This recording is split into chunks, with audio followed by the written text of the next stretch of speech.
Hi, Charlie. How are you? All is well. I'm blessed. I actually have a job that I love. Amazing. I'm proud of you. But the problem is it doesn't make me enough money. Big problem. I have a lot of bills, and I've got a family, and I seem to always be falling short on delivering for them. What do I do? Oh, man. This is the question, right? The balance between what you love and what brings in enough money to sustain yourself. So I'm going to give you 3 answers as quickly as I can, and then if you want, we can go further in depth. Number 1, a lot of times people do what they love, but they don't really sacrifice for what they love. There's a difference between doing what you love and sacrificing what you love. Tom Brady does what he loves. He throws a ball, he's a quarterback. But if you watch his life and study him a little bit, he doesn't just throw a ball. He dedicates his life to it. He watches game film, he hires extra coaches, he practices the most and the hardest. Many times people do what they love, and what they do is they just love it, so they just feel comfortable around it, but they're not the best at it. They could be, but they don't sacrifice for what they love. They don't work so hard on it that they're really great at it. First question you ask yourself, can I sacrifice more to be the best at it? Number 2, maybe you have to do what you love and supplement with something else.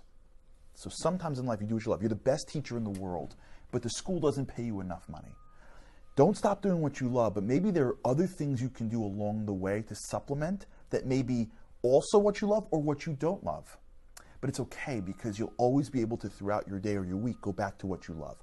Lots of people get lost in thinking that I got to do everything, one thing. Sometimes at this point in your life, if you do have obligations, it's okay to take things that you don't love as much, as long as you keep on growing and honing that in which you love. Number 3, check what you spend on. You have to be careful about this.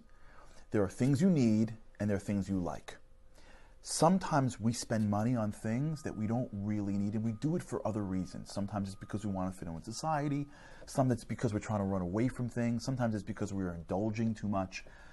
If you think about your life and you say, okay, if I make a list of things that I really don't need, would that be worth giving up doing what I love?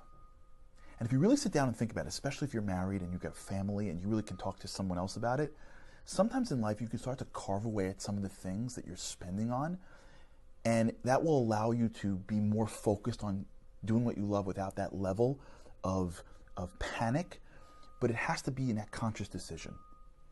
Taking control of your finances may allow you to really get across it to the point in which you're freer to do what you love.